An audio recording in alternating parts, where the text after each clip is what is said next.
weather coverage you can count on with Chief Meteorologist Taylor Knust and the Way 31 Storm Tracker Early Warning Radar Network. A pretty spectacular Thursday across North Alabama. Here's the live view from Guntersville at this hour, where temperatures are sitting in the mid-60s. A couple spots have climbed close to 70 this afternoon. That's where we find Moulton right now at 71 degrees. Huntsville checking in at 68 and currently 68 degrees in Coleman. It's going to be a nice evening. Temperatures will be in the 60s for another few hours and then only drop to the 50s tonight after several nights where we've had to worry about freezes or just a little bit of frost.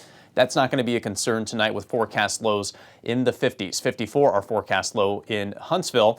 And we're going to add some rain into the mix late tonight, which maybe our plants will enjoy after a bit of a dry and cold stretch we've had recently. Here's the situation right now. A pretty powerful system moving through the central and southern U.S. at the moment. An active tornado warning near the Dallas-Fort Worth metro right now. We are not going to see severe weather locally in North Alabama, but the moisture from this system will be streaming our way tonight and will stick around for parts of St. Patrick's Day. On the Way 31 Storm Tracker Early Warning Radar Network, we are rain-free right now, but once we get after midnight, that's when things will start to pick up. So we'll roll through future radar. Pausing it at midnight, we could begin to see some scattered showers and an isolated storm or two.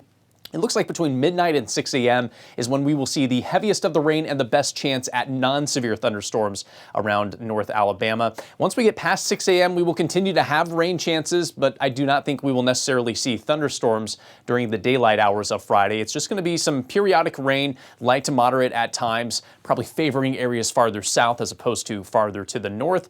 I'll pause it at 3 o'clock, and by that time, most of us will have the rain cleared to the east. Around Sand Mountain, that rain could stick around through the late afternoon. By the evening hours, all of the rain clears out. We'll see the skies gradually clear out as we head into Friday night. Rain totals generally around a ½ inch, could get up to 1 inch in a few spots. That would be most likely south of the Tennessee River, so not an incredibly heavy rain, but a nice soaker coming our way overnight tonight. Now, temperatures tomorrow are going to be interesting. We start the day fairly mild in the mid to upper 50s, briefly climbing to the low 60s in some spots, but this cold front's going to roll through during the morning hours, and once that passes your location, the temperature is going to dip pretty quickly.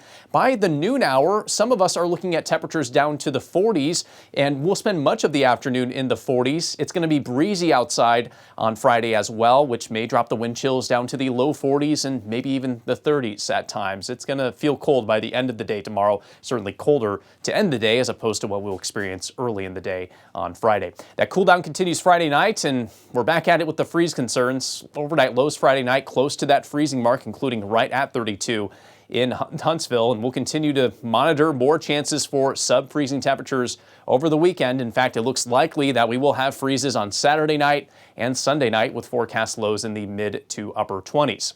It will be a dry weekend, mainly cloudy Saturday with highs in the low 50s. An unusually cold Sunday, highs in the 40s. Will gradually climb back to seasonable averages next week, eventually getting to the 70s by next Thursday. We'll be right back.